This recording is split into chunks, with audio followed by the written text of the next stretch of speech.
Hello and welcome to our channel.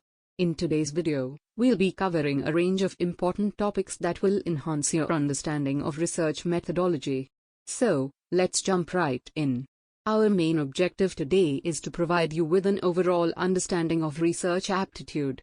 To achieve this, we will explore three types of problem structures: unstructured, descriptive, and causal. Let's begin with exploration, where we encounter unstructured problem structures. In this type of research, the problems are not well defined, allowing for a flexible and open-ended exploration of the topic at hand. Moving on to descriptive research, we encounter structured problem structures. Here, the research problem is clearly defined, and the objective is to provide a detailed description or analysis of the subject matter. Lastly, we have causal research, which also follows a structured problem structure. In this type of research, the aim is to establish cause and effect relationships between variables, providing valuable insights into the impact of certain factors on outcomes. Now, let's explore other key topics in research aptitude. We'll begin with cohort studies, which are based on the existence of common characteristics among a group of individuals. Unlike experimental studies, cohort studies observe participants without any intervention. Next, we have the placebo design. This design creates the illusion of an experiment without actually administering any active intervention. Placebos are used to study the effects of suggestion and psychological factors on individuals' responses. Moving on to data collection methods, we have questionnaires filled by respondents and schedules filled by interviewers. Questionnaires are self-administered by participants, while schedules involve face-to-face interactions where interviewers collect data. Let's now delve into the classification of data. We have simple classification, which categorizes data into yes, no, and total categories. On the other hand, manifold classification involves subcategories within each yes, no, and total category. Next, we'll discuss hypothesis testing. This involves methods such as chi-square, t-test, and f-test to assess the significance of research findings. Hypotheses can be descriptive, rational, or explanatory, depending on the nature of the relationship being investigated. When it comes to directional and non-directional hypotheses, directional hypotheses are more specific about the expected outcome, while non-directional hypotheses simply state the existence of a difference or variation without specifying its direction. Now, let's touch on the concept of research design. Research design encompasses all the practical details followed throughout the research process. It outlines the methodologies, procedures, and techniques employed to achieve the research objectives. Moving on, let's address the issue of plagiarism.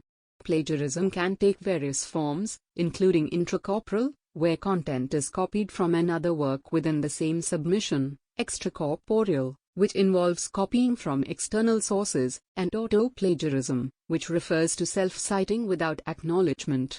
Now, let's explore some terms commonly used in research.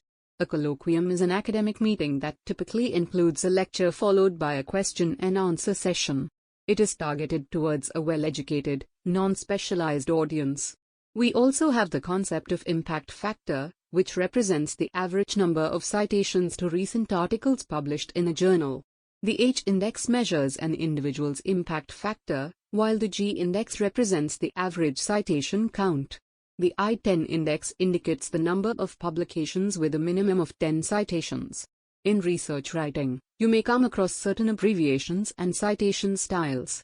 Op.cit is used to refer the reader to a previously cited work. Loc.cit repeats the title page or number, and 8.al is used to denote others or many more.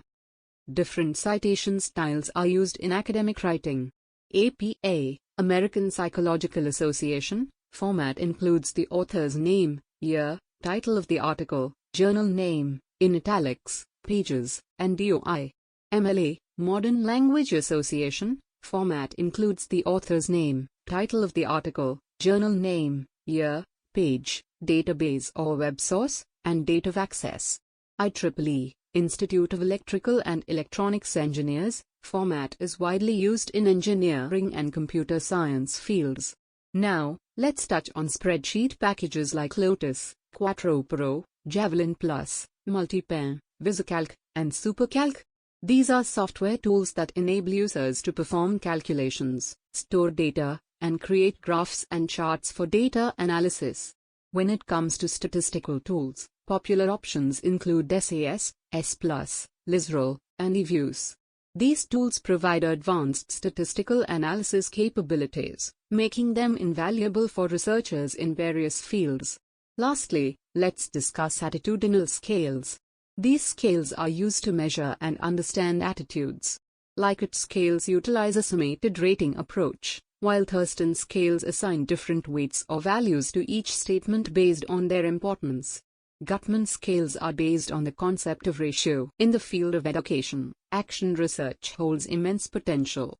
It can be applied to various aspects, such as curriculum planning, course material development, program delivery, learning strategies, student assessment and evaluation, staff development, management and administration, and even behavioral changes like attitudes, values, and staff motivations. And that concludes our exploration of these important topics in research aptitude. We hope this video has provided you with valuable insights and knowledge. If you found it helpful, don't forget to give it a thumbs up, subscribe to our channel, and hit the notification bell to stay updated with our future research-related content. Thank you for watching, and happy researching.